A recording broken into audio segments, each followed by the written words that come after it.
Insider, reviewing the 2020 Dodge Charger Hellcat. Yes, 2020, it's a wide body. Slim design is gone.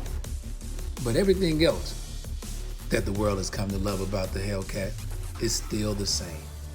Full body, long wheelbase, aggressive stance, it's all still here. And who would believe that a car that's been out this long could still attract so much attention?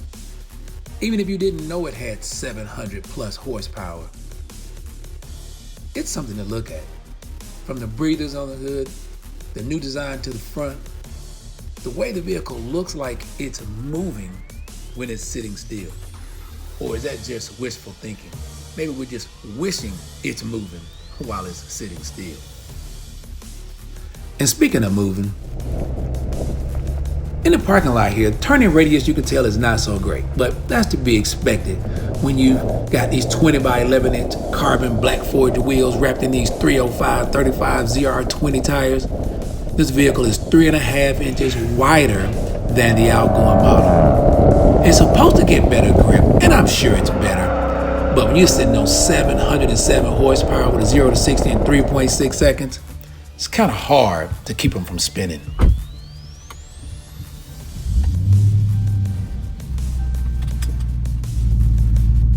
As you can see, the Hellcat is up to date as far as technology is concerned.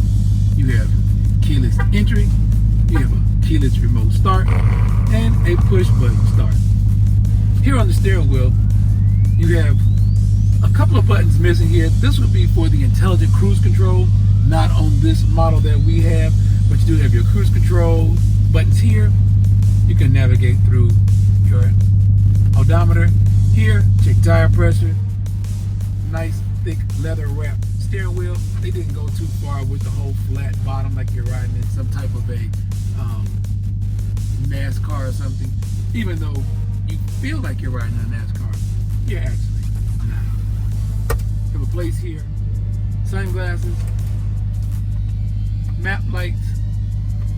You even have a place here to program your garage door opener right here from the vehicle.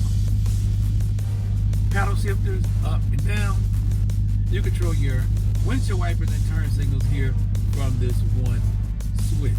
Bright lights are controlled here, turn them on and off.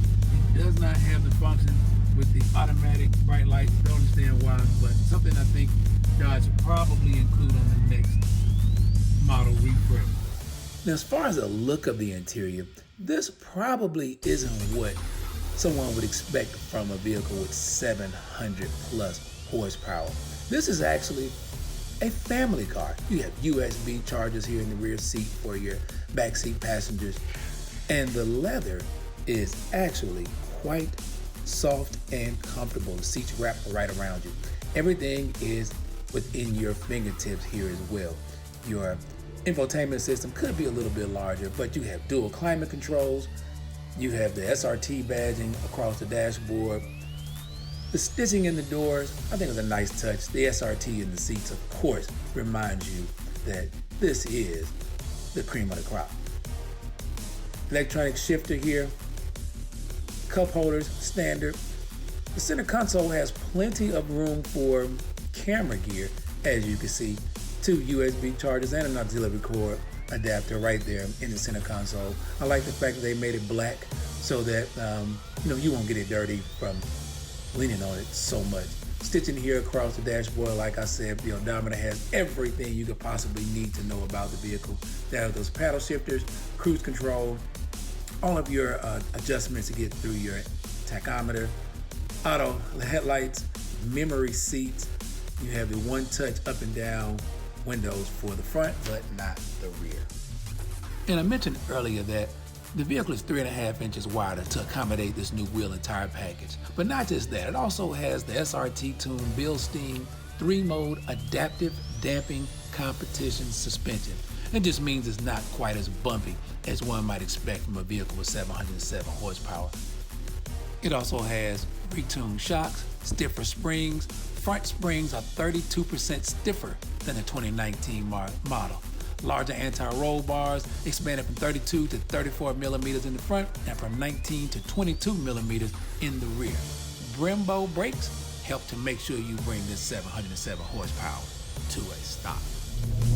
Sometimes you want to spin, sometimes you don't. Either way, you have launch control for the times you don't want them to spin, but line lock engages the front brakes and let the rear wheel spin freely when you want to get down the road with a little bit of excitement.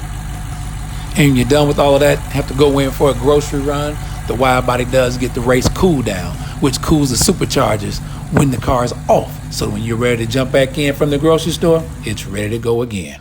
And while you might lose your lunch on one of those launch controls, you won't lose your groceries. So for a complete review of my week in this 2020 Dodge Charger Hellcat wide body, download the radio.com app and listen to the Auto Insider at 10 o'clock on News and Talk 1380 WAOK.